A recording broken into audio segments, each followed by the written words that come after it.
أستغفر الله ربي من كل ذنب وأتوب إليه لا حول ولا قوة إلا بالله العلي العظيم الحمد لله نحمده ونستعينه ونستغفره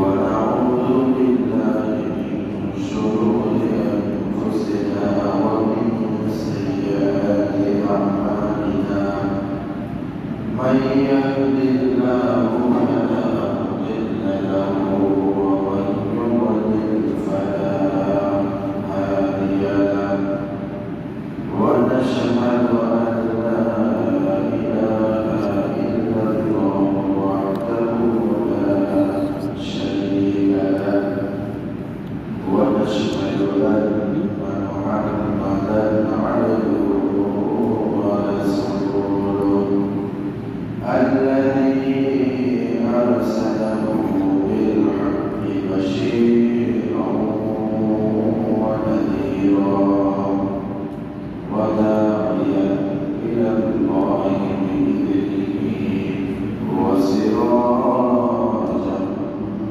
منيرا فقد قال الله تعالى في كلامه المجيد وفي فرقانه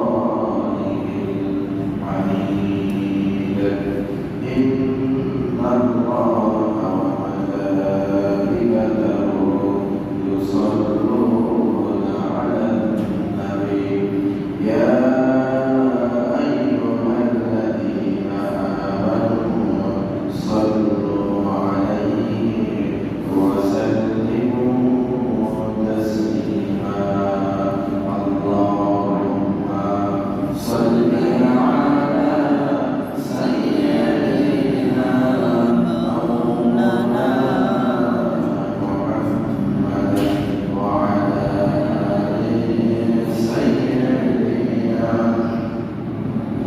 مولانا محمد بلغ العلا بكماله كشف الدجى بكماله حسنت جميع خصاله صلوا عليه وآله الحمد لله আমরা সর্বপ্রথম আল্লাহ তাআলার দরবারে শুকরিয়া আদায় করি যে মহান আল্লাহ তাআলা আমাদেরকে আজকের মতো এই শুভমান দিনে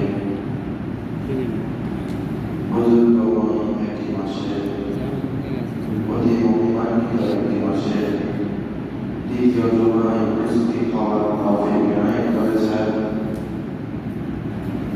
সেই আল্লাহ তাআলার দরবারে অন্তরের অন্তঃস্থল থেকে শুকরিয়া আদায় করে আমরা সকলে বলি আলহামদুলিল্লাহ দরুদ পড়ছি বিশ্বমানবতার বিশ্বমুক্তির দূত আল্লাহ তাআলা তাকে এই মাসে প্রেরণ করে আমাদের মতো পথ হারা মানুষগুলোকে সঠিক পথে দিশা দিয়েছেন আমরা পথ বলা জাতি ছিলাম আমাদেরকে পথ দেখিয়েছেন আল্লাহ অত্যন্ত ভালোবেসে মহাব্বত করে আমাদেরকে শেষ নবীর উম্মত হিসেবে ধন্য করেছেন সেজন্য আল্লাহর শুকরিয়া নবীর প্রতি দরুদ সালাম পেশ করে স্মরণ করছি সাল্লাল্লাহু আলাইহি ওয়াসাল্লাম শুকরিয়া মাসি আমরা দীর্ঘ 8টি জমাতে আপনাদের সামনে কিয়ামতের আগে যে সমস্ত ফিতনাগুলো প্রকাশ পাবে আমাদেরকে পরীক্ষায় বঞ্চিত করা হবে সে সমস্ত বিষয়গুলো নিয়ে আলোচনা করতেছিলাম সম্পর্ক কারণে রবিউল আউয়াল মাস হওয়ায় আমরা আজকের জুমাতে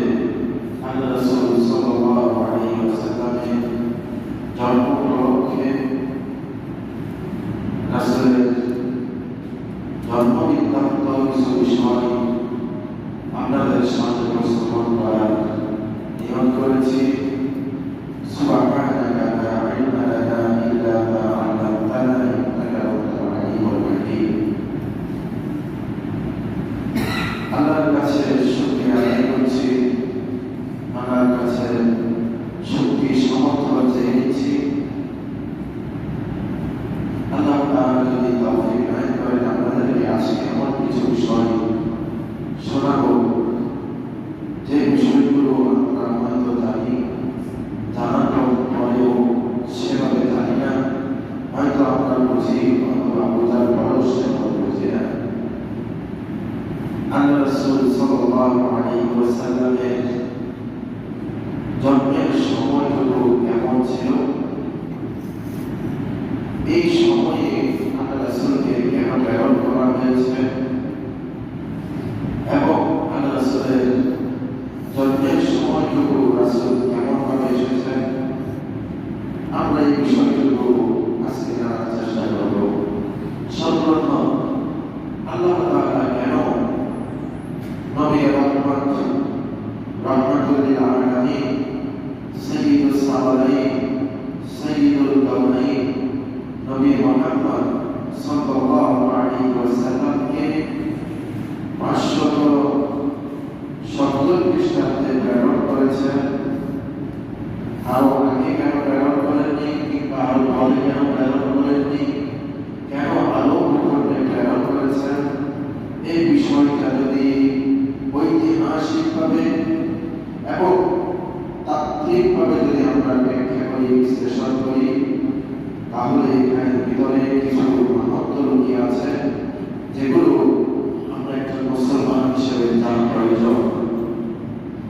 একজন ইমানদার হিসেবে আমাদের ন্যূনতম এই ইতিহাসটুকু বোঝা প্রয়োজন। হযরত ঈসা আলাইহিস সালাতু ওয়াস সালাম আল্লাহ তাআলার হুকুমের উপর এই দুনিয়ার জমিন থেকে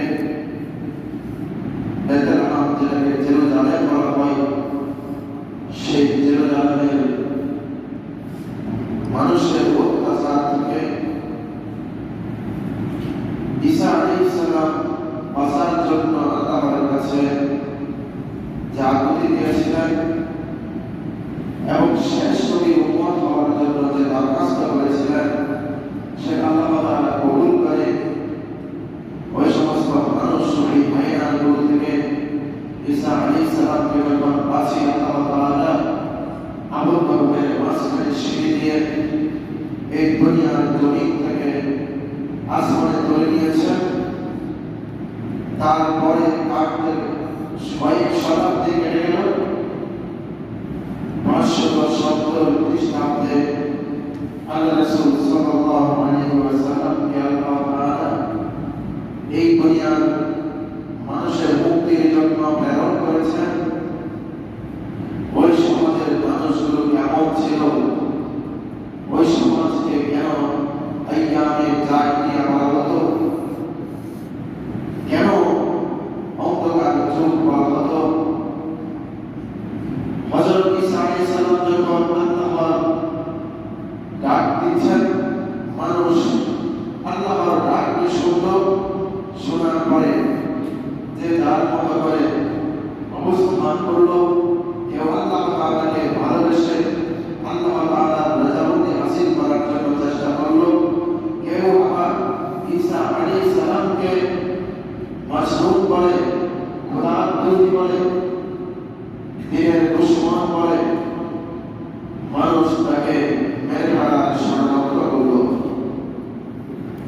সেই ষড়যন্ত্র আল্লাহ তাআলা বাস্তবায়ন করতে দেননি, কিন্তু আল্লাহর হুকুমে ঈসা আলাইহিস সালাম যখন আসমানে সিঁড়ির মাধ্যমে ফেরেশতাদের মাধ্যমে যখন পৌঁছে গেলেন, এরপরে কিছু মানুষ ঈসা আলাইহিস সালামের ধর্মের অনুসারী হয়ে গেছে। সেই সমস্ত মানুষগুলো ওই সমাজ থেকে বেরিয়ে গিয়ে গোপনে গোপনে ইসলামী অনুশাসনগুলো মানতে লাগলো।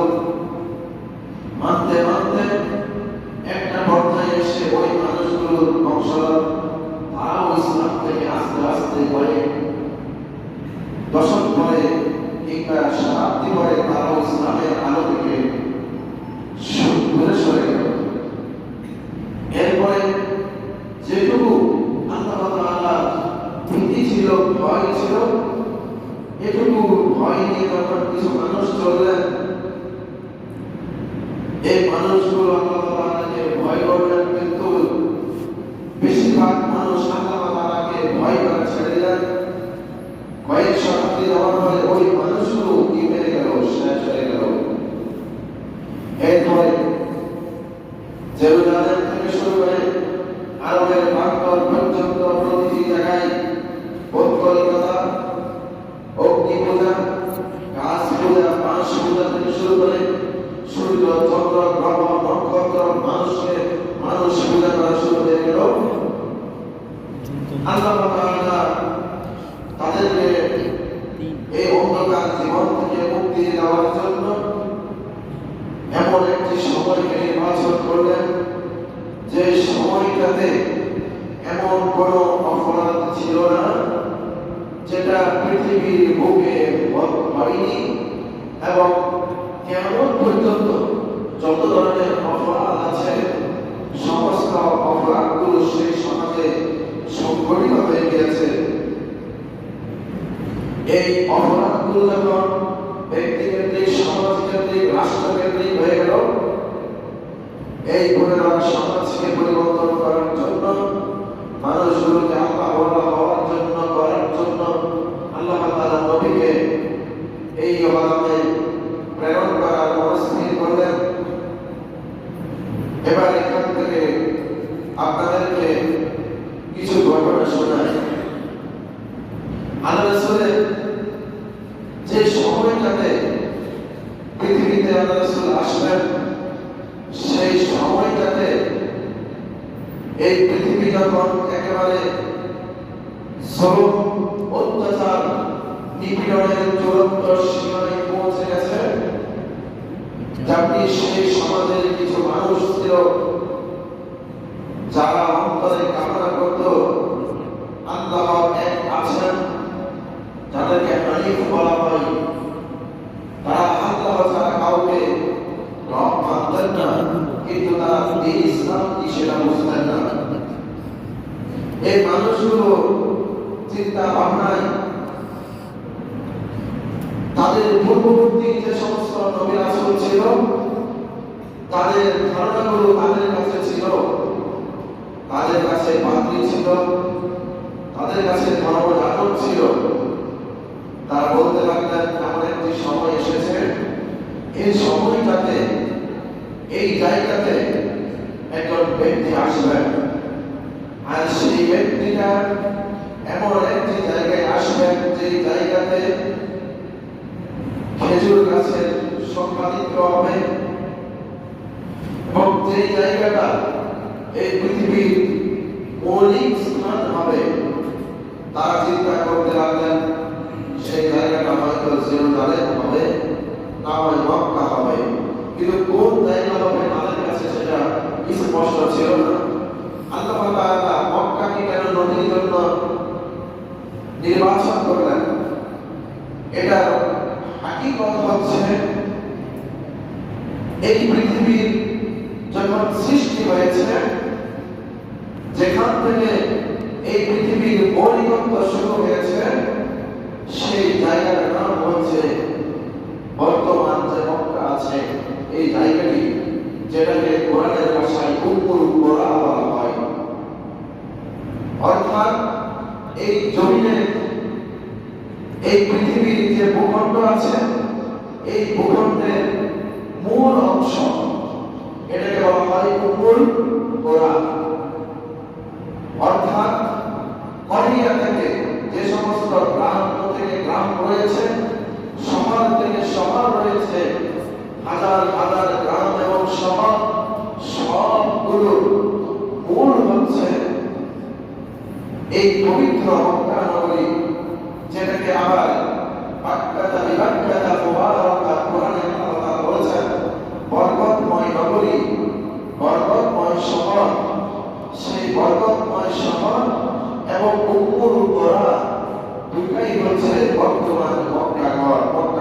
জায়গাটা। যেমন আমরা একজন মানুষ, আল্লাহ তাআলা আমাদেরকে সৃষ্টি করেছেন দুই ফোঁটা পানি থেকে। যেমনি এই পৃথিবী যে পরিবর্ত থেকে সৃষ্টি হয়েছে এবং যেখান থেকে পৃথিবী বিস্তীর্ণ হয়েছে, পৃথিবী বিস্তৃতি লাভ করেছে, সেই জায়গার নাম হচ্ছে মক্কাতুল মুকাররমা। যেহেতু পৃথিবীর শ্রেষ্ঠ মানুষ তামাম দুনিয়ার মানুষগুলোকে আলোর পথ দেখাবেন, তামাম দুনিয়ার মানুষগুলোকে অন্ধকার থেকে বের করে আনবেন, এই অন্ধকার থেকে বের করে আনার জন্য সর্বপ্রথম এমন একটি জায়গায় পরিবর্তন করা লাগবে, যেই জায়গায় পরিবর্তন করলে পরে তামাম পৃথিবী পরিবর্তন হয়ে যাবে। এটার জন্য আপনাদেরকে উদাহরণ দিলে বুঝতে পারবেন। যখন আমরা মেডিকেলে যাই, ডাক্তারকে আমরা আমাদের শরীরগুলো অসুস্থতার বর্ণনা দিয়ে দেখাই, তখন ডাক্তার বুঝতে চেষ্টা করেন, পরীক্ষা নিরীক্ষার মাধ্যমে বোঝার চেষ্টা করেন কোন বিষয়টা সমস্যা হয়েছে, কোন জায়গাতে আমরা ওষুধ দিব, কোন জায়গাতে আমরা এই ওষুধের ব্যবস্থাপনা করব। তো এই চিন্তা করে, এই ভাবনা থেকে ওনারা কি করে যে নির্ণয় করে এইখানে এই সমস্যা হয়েছে, এটাকে মূল ধরে যদি ওষুধ প্রদান করি তাহলে রোগী সুস্থ হবে এবং দ্রুত সেটা অসুস্থতা থেকে মুক্তি পাবে। যেহেতু সারা পৃথিবী এই জমিনের মৌলিক অংশ পবিত্র মক্কা নগরী, অতএব এই পবিত্র মক্কা নগরীতে যদি মূল হওয়ার কারণে, বেশ হওয়ার কারণে এইখানে যদি নবী পরিশুদ্ধ করেন মানুষকে, এই জায়গাটাকে যদি পরিশুদ্ধ সুন্দর করেন, তবেই এখান থেকে যেভাবে পৃথিবী আস্তে আস্তে বিস্তীর্ণ হতে হতে এই বিশাল ভূখণ্ডে পরিণত হয়েছে, ওই জায়গাতেই যদি ইসলামের সুমহান বার্তা দেওয়া হয়, তাহলে সেখান থেকে ইসলামটা তামাম দুনিয়ায় এভাবে আবার বিস্তৃত হয়ে যাবে। বলে সুবহানাল্লাহ। তাহলে মৌলিক অংশের মধ্যে বা মূল অংশের মধ্যে যদি আমরা যথাযথভাবে কোনো কিছু প্রয়োগ করতে পারি, তাহলে সেই প্রয়োগটা বাকি অংশটা এবং যেটা দিয়ে তারপরে ব্যক্তি সেটা কি করে পরিবর্তন করতে সহযোগিতা করে। তেমনি এই মক্কা নগরীকে নির্বাচন করার মৌলিক কারণের মধ্যে একটি কারণ হচ্ছে এটাই, আল্লাহ রাসূল সাল্লাল্লাহু আলাইহি ওয়াসাল্লাম যদি এই জায়গাতে ইসলামের দাওয়াত দেন এবং এই জায়গাটাতে যদি কোরআন এবং হাদিসের মাধ্যমে মানুষকে পরিশুদ্ধ করতে পারেন, সহিহ করতে পারেন, তাহলে এরই মাধ্যমে তামাম দুনিয়ার মানুষের কাছে ইসলামের দাওয়াত পৌঁছবে আর দুনিয়ার মানুষগুলো এখান থেকে ফায়দা হাসিল করে তাদের পরিশুদ্ধি যেটা আত্মার, সেই আত্মার পরিশুদ্ধি এখান থেকে পেয়ে যাবে। বলি সুবহানাল্লাহ। এরপরে আল্লাহ রাসূল সাল্লাল্লাহু আলাইহি ওয়াসাল্লাম দুনিয়াতে আসবেন। এই আসার সময়টুকু যখন নির্ধারিত হলো, এখানে মধ্যে কিছু ঐতিহাসিক ঘটনা রয়েছে, এমন কিছু বিষয় রয়েছে যেগুলো আমাদের বাস্তবিক ঈমানকে নাড়া দিবে, আমাদের মন মস্তিষ্ককে বুঝতে শিখাবে, আমাদেরকে ভাবতে শিখাবে আমরা কোন পথের পথিক, আমরা কোন নবীর উম্মত। হযরত মুহাম্মদুর রাসূলুল্লাহ সাল্লাল্লাহু আলাইহি ওয়াসাল্লামের জীবনী নিয়ে তাওফিক আল-হাকিমের লেখা মুহাম্মাদুর রাসূলুল্লাহ সাল্লাল্লাহু আলাইহি ওয়াসাল্লাম ওসাইদ হাইবারের লেখা মুহাম্মদ সাল্লাল্লাহু আলাইহি ওয়াসাল্লাম, এরপরে তার প্রফেট মুহাম্মদ সাল্লাল্লাহু আলাইহি ওয়াসাল্লাম, বিশ্বনবী মুহাম্মাদুর রাসূলুল্লাহ সাল্লাল্লাহু আলাইহি ওয়াসাল্লাম। এভাবে যখন আমরা ইতিহাসের মৌলিক কিছু কিতাব আছে এগুলোকে যখন আমরা পড়ার চেষ্টা করি এবং সেখান থেকে রাসূলের জন্মের সময় কি ঐতিহাসিক বিষয়টা ঘটেছিল এটাকে যখন উপস্থাপন করার চেষ্টা করি, তাহলে এভাবে বলতে হয়, এখন আল্লাহ রাসূল সাল্লাল্লাহু আলাইহি ওয়াসাল্লামের মা আমিনা তিনি বুঝতে লাগলেন যে আমি এখন সন্তান সম্ভবা হয়েছি। এই সন্তান সম্ভবা যেদিন থেকে হয়েছে তিনি তার নিজের মুখে বর্ণনা করছেন, আমি ইতিপূর্বে আল্লাহ রাসূল সাল্লাল্লাহু আলাইহি ওয়াসাল্লাম তখন তার পেটের মধ্যে বলেন, আমি ইতিপূর্বে আমার যখন বাচ্চা পেটে আসেনি এর পূর্বে আমি আমার সাংসারিক কাজকর্মগুলো করতাম। এই কাজ করতে গিয়ে আমি অন্য 10 জন মহিলার মতো কাজগুলো করতাম এবং অনুভব হতো আমার, এবং আমি কিছু পানি আনার জন্য কূপে যেতাম। সবাই যেভাবে পানি দেয় আমিও সেভাবে পানি দিতাম, কিন্তু যেদিন থেকে আমি অনুভব করলাম আমি সন্তান সম্ভবা হয়েছি, আমি বিস্মিত হয়ে গেলাম। হঠাৎ করে দেখি আমি পানি আনার জন্য গিয়েছি, আমার জন্য পানিগুলো উপরে উঠে আছে, আমার যাতে পানিগুলো নিতে কষ্ট না হয় সেজন্য উল্টা তার পুরাটা ভর্তি করে তার পার পর্যন্ত খুলে আছে। বলি সুবহানাল্লাহ। এরপরে আমিনা তিনি বর্ণনা করছেন এবং এই কথা তার শ্বশুর যিনি রাসূল সাল্লাল্লাহু আলাইহি সাল্লামের দাদা আব্দুল মুত্তালিব নকল করছেন। হুসাইন আইয়ুবের লেখা মুহাম্মাদুর রাসূলুল্লাহ সাল্লাল্লাহু আলাইহি ওয়াসাল্লাম এই গ্রন্থ থেকে, যে আমি যখন কাবা চত্বরে অপেক্ষা করতেছিলাম একটি জরুরি কাজে, হঠাৎ করে আমার প্রতিবেশী কিছু মহিলা তারা আমার কাছে আসলো, এসে একটি বিষয়ে আপত্তি জানালো। বলল, ওহে আব্দুল মুত্তালিব, তোমাকে আমরা অনেক ভালো জানি, তোমাকে আমরা অনেক শ্রদ্ধা করি, তুমি আমাদের এই কাবা ঘরের বাইতুল্লাহ মুতাওয়াল্লি।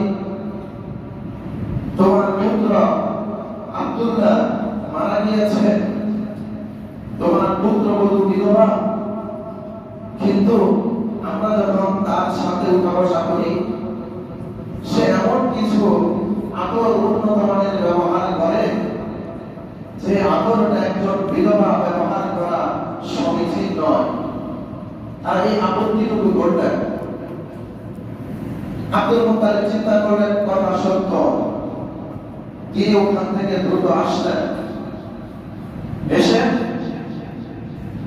আমাকে ডাকলেন, বলেন, মা আমেনা একটু এদিকে আসো। আমেনা আসলেন।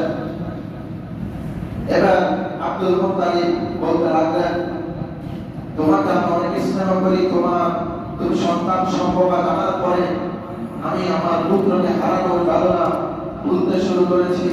আমার পুত্রের কি সন্তান হবে, সেই সন্তানের জন্য আমি অপেক্ষা করছি, কিন্তু তোমার সম্পর্কে একটি আপত্তি শুনে আমি অত্যন্ত মর্মাহত হয়েছি। বললেন, আপনি আমাকে বলুন আমার কি আপত্তি আপনার কাছে এমন যা আমাকে সংশোধন করতে হবে। আব্দুল মুত্তালিব বললেন,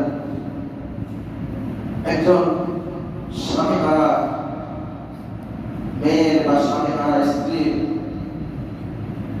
কখনো এমন উন্নত মানের আদর ব্যবহার করা, সুগন্ধি ব্যবহার করা এটা সমীচীন নয়। আমি অত্যন্ত আশ্চর্য হলেন আমার শ্বশুর আমাকে কি শোনালেন।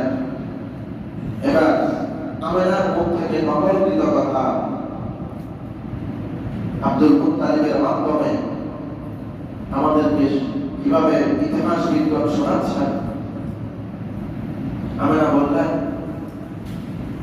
আমাকে ক্ষমা করবেন, যেদিন থেকে আমি আমার এই গর্ভে সন্তান সম্ভবা হয়েছি সেদিন থেকে আমি আমার এই শরীরের মাঝে এমন একটি সুঘ্রাণ, এমন একটি ঘ্রাণ, বিমোহিতকারী ঘ্রাণ আমি পেতে শুরু করেছি,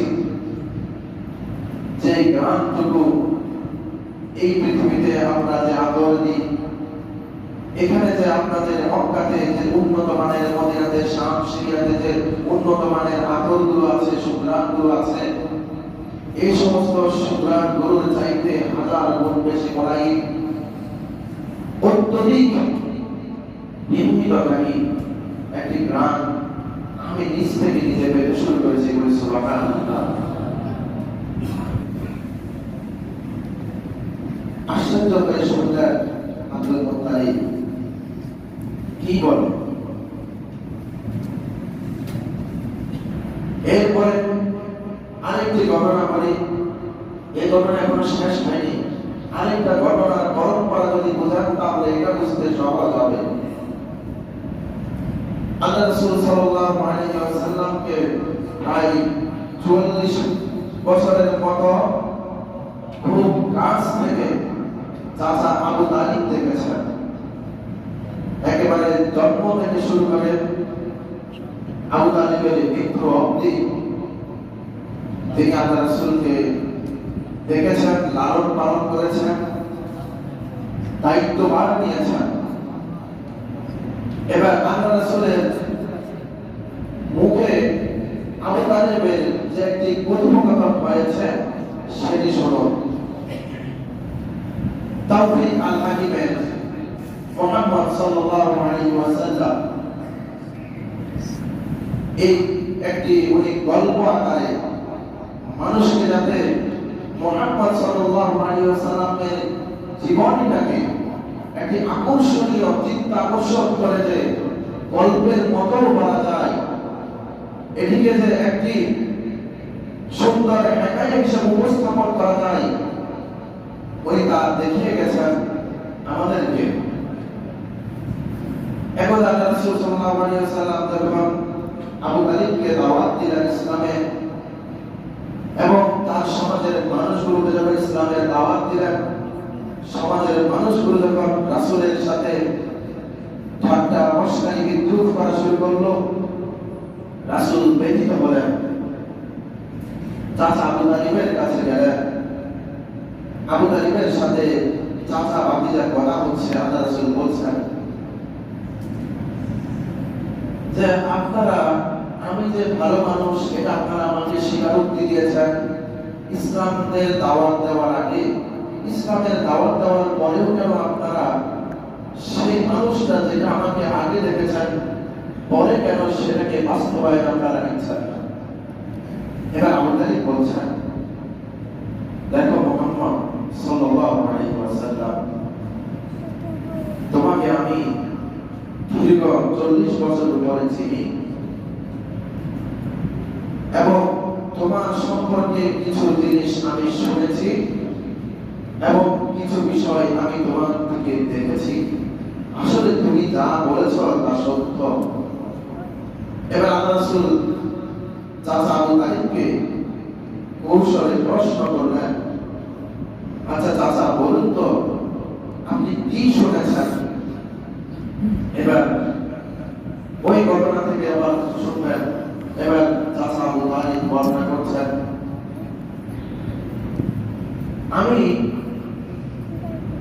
মায়ের মুখে শুনেছি এবং যারা জারিয়া দাসী ছিল তাদের কাছ থেকে তোমার জন্ম বৃত্তান্ত শুনেছি।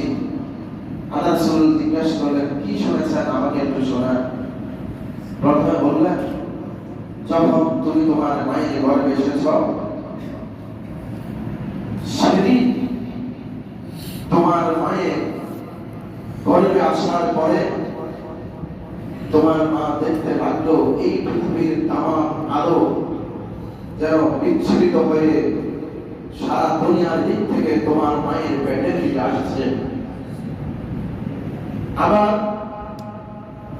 তুমি যখন জন্মগ্রহণ করেছ তোমার থেকে জন্মের সময় বিচ্ছুরিত আলোতে পারস্যের রাজপ্রাসাদগুলো আলোকিত হয়েছে, যা তোমার মা নিজে চোখে দেখেছে। বলি সুবহানাল্লাহ। আচ্ছা ঠিক আছে, আপনি এটা বলেছেন, আর কি শুনেছেন? বলে তোমার মায়ের মুখে আমি বর্ণনা করতে শুনেছি এভাবে, যখন তুমি তোমার মায়ের পেটে ছিলে, যখন দুনিয়াতে আসনি, তখন তোমার মা যখন এই তপ্ত রোদে ঘর থেকে বের হতেন, কুদরতি ভাবে আল্লাহ তাআলা মেঘের ছায়া দিয়ে তোমার মায়ের যাতে কষ্ট না হয়, যাতে রোদের প্রখরতা তোমার মায়ের গায়ে যাতে না লাগে, আল্লাহ তাআলা মেঘ দিয়ে ছায়া দিয়েছেন। এরপরে এটা হলো মেঘের ছায়া। তোমার মা যখন হাঁটতেন তখন পায়ের নিচে তপ্ত বালি, যেগুলো পা পড়লে পা ফসকে যাবে, জ্বলে যাবে, ওখানে আল্লাহ তাআলা ওই বালিগুলোকে প্রত্যেকটা পাড়ার মধ্যে, হাঁটার মধ্যে, চলার মধ্যে এগুলোকে এমন মোলায়েম করে দিতেন, এমন গালিচা শুরু করে দিতেন, মনে হতে যেন আমার মন মস্তিষ্ক একটা কলম যেভাবে দিলে সন্তুষ্ট হয়, তার চাইতে হাজার গুণ বেশি সন্তুষ্ট চিত্তকারী কলম মোবারক হয়ে যেতে বলছে। সুবহানাল্লাহ। এরপরে যখন তোমার মা বলছেন, আমি যখন রাস্তা দিয়ে হাঁটতাম, রাস্তার দুই ধারে যে পাহাড় ছিল, সেই পাহাড়গুলো থেকে টপ টপ করে পাথরগুলো নিচের দিকে পড়ে আমার পায়ের মধ্যে জমা খেত, আর যেন কি চুপি চুপি না বলতো। সুবহানাল্লাহ। এরপরে পায়ের নিচে যে সমস্ত ছোট ছোট পাথরের কণাগুলো আছে, এগুলো উঁচু নিচু হওয়ার কারণে কেটে যাওয়ার সম্ভাবনা আছে, ব্যথা পাওয়ার সম্ভাবনা আছে। সেই ছোটখাটো পাথরগুলো যখন তোমার মা পা দিয়ে যেত, তখন সেই পাথরগুলো এমন ভাবে মোলায়েম হয়ে যেত, তুলার মতো গলে যেত, মোমের মতো গলে যেত, যেন পৃথিবীর সমস্ত রহমত তোমার মায়ের পায়ের নিচে পদদলিত হয়ে যাচ্ছে। সুবহানাল্লাহ। ইতিহাস থেকে শুধুমাত্র মৌলিক কথাগুলো আপনাদেরকে শোনাচ্ছি। অনেক ধরনের কথা আছে, অনেক ধরনের ইতিহাস আছে, কিন্তু এমন একজন মানুষের ইতিহাস বর্ণনা করছি আপনাদেরকে। এবার আসুন সেই মানুষের জন্মের সময় আরো কি কি ঘটেছে, আরো দু চারটি কথা আপনাদেরকে একটু শুনিয়ে যায়। এবার আব্দুল মুত্তালিবের সেই কথাই যান। এবার মা আমেনা আব্দুল মুত্তালিবকে বলছেন, শোনেন বাবাদা, যেদিন আমি সন্তান সম্ভবা হয়েছি, সেদিন আসমানের সমস্ত ফেরেশতা আমাকে সালাম করতে শুরু করে দিয়েছে। আমি অবাক দৃষ্টিতে তাদের দিকে শুধু তাকিয়ে থাকি। যখন পাখিরা উড়ে যায়, অনেক দূর দিয়ে উড়ে যাচ্ছে, দেখি আসে আমার দিকে এসে আমাকে সালাম করে আবার তার পথে সে চলে যায়। যখন আমি সন্তান সম্ভবা হয়েছি, দেখতে পেলাম আমাকে বলছে, আমি হযরত হাওয়া, তোমাকে সালাম হে আমেনা। হযরত আসিয়া এসে আমাকে বলছেন, সালাম ও আমেনা। বিবি হাজরা এসে বলছেন, সালাম ও আমেনা।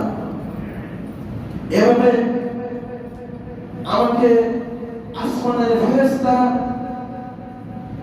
জমিনের সমস্ত প্রাণীকুল যেগুলো আমার পাশ দিয়ে যায়, তারা আমাকে সালাম জানায়। কঙ্করময় জায়গাতে যখন যায়, সেই কঙ্করগুলো আমার জন্য মোলায়েম হয়ে যায়, পাথরগুলো ধসে পড়ে আমার পায়ের কাছে সালাম জানায়। আব্দুল মুত্তালিব অবাক দৃষ্টিতে তাকিয়ে আছেন, কি বলে আমেনা? আব্দুল মুত্তালিব চিন্তিত হয়ে গেলেন।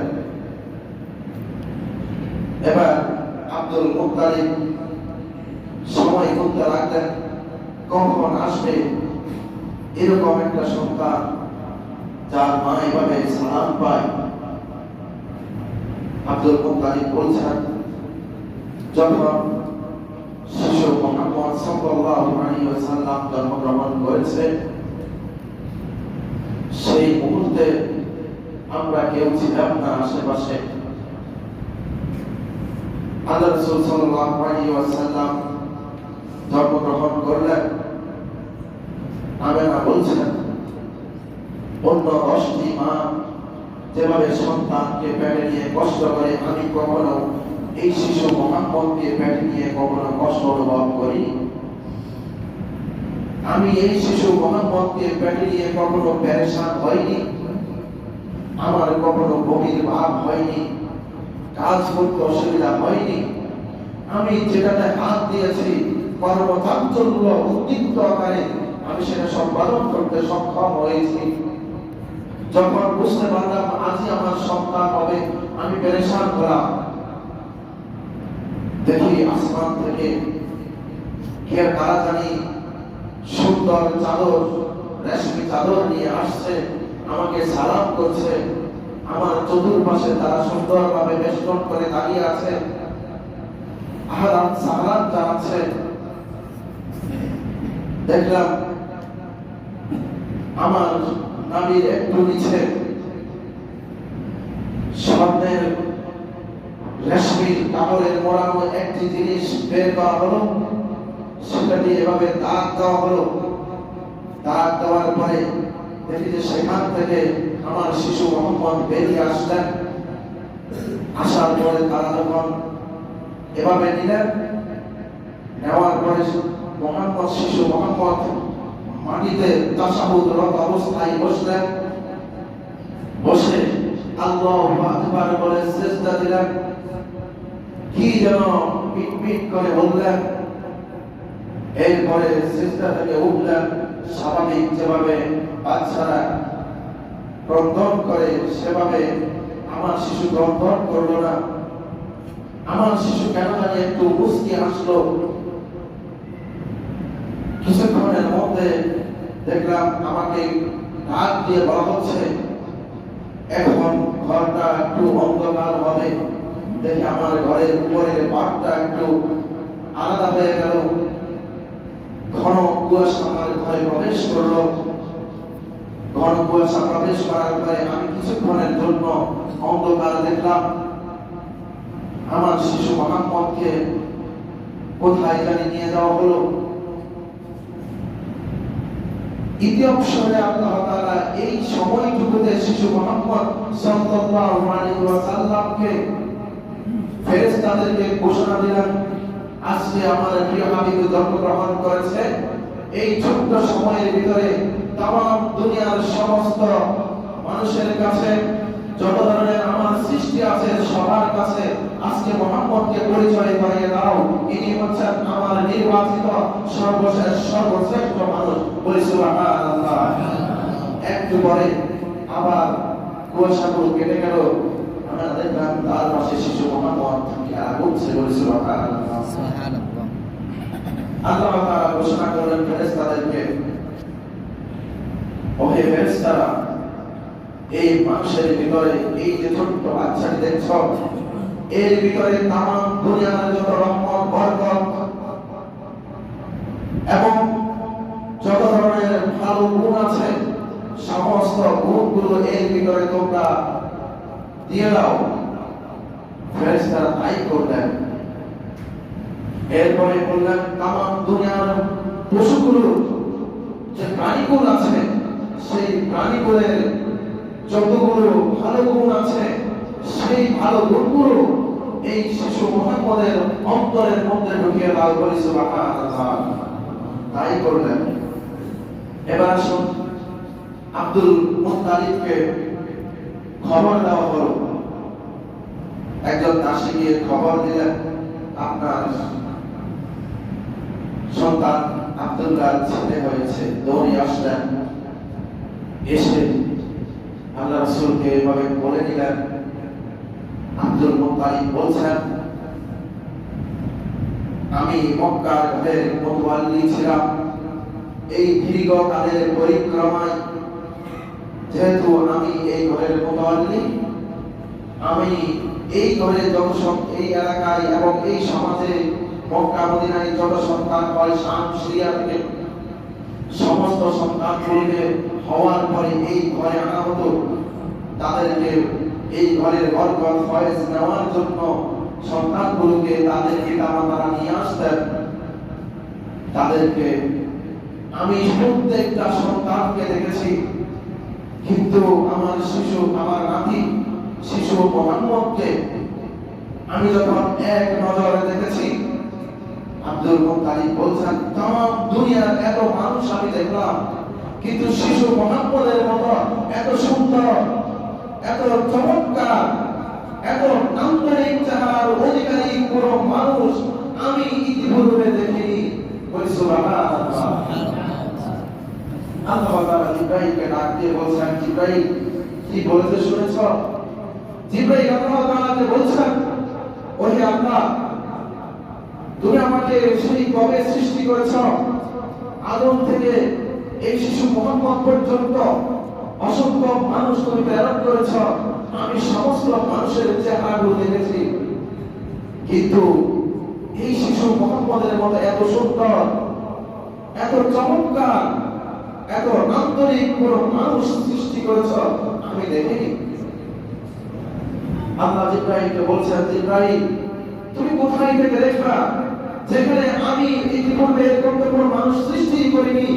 একেই আমি এরকম ভাবে এই মর্যাদা দিয়ে, এই বরকত দিয়ে, এই ফয়েজ দিয়ে এভাবেই সৃষ্টি করেছি, আর দ্বিতীয় কোন মানুষ সৃষ্টি করিনি, করব না। সুবহানাল্লাহ।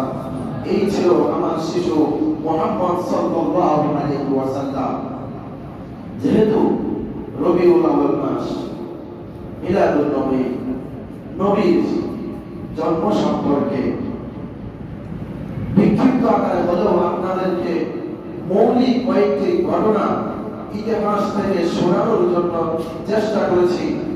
আল্লাহ তাআলা যতটুকু আমার মেধায়, আমার মস্তিষ্কে আপনাদের জন্য উপস্থাপন করার তৌফিক দিয়েছেন, আমি আমার হৃদয় দিয়ে ততটুকু কথা আপনাদের সামনে উপস্থাপন করার চেষ্টা করেছি, বলেছি। এর ভিতরে যদি কোনো কিছু ভুল হয়ে থাকে আপনাদের দৃষ্টিতে, সেটা ক্ষমা সুন্দর দৃষ্টিতে দেখবেন। আর যে মুজিজা, যে বরকতপূর্ণ কথাগুলো বলেছি আমার নবী, সেই নবীর দেখানো পথে যেন চলে আমরাও যেন একজন সঠিক মানুষ, দ্বীন ইসলামের জন্য কুরবান হওয়া একজন উপযুক্ত মানুষ হিসাবে হতে পারি। আল্লাহ তাআলা যেন আমাদের প্রত্যেককে এইরূপ মানুষ হিসাবে কবুল করেন। আমরা বলি আমিন। আল্লাহ তাআলা যেন প্রকৃত রূপে আমাদেরকে নবী মুহাম্মদুর রাসূলুল্লাহ সাল্লাল্লাহু আলাইহি ওয়াসাল্লামের উম্মত হিসেবে কবুল করেন। আমরা বলি আমিন। সুপ্রিয় হাজির,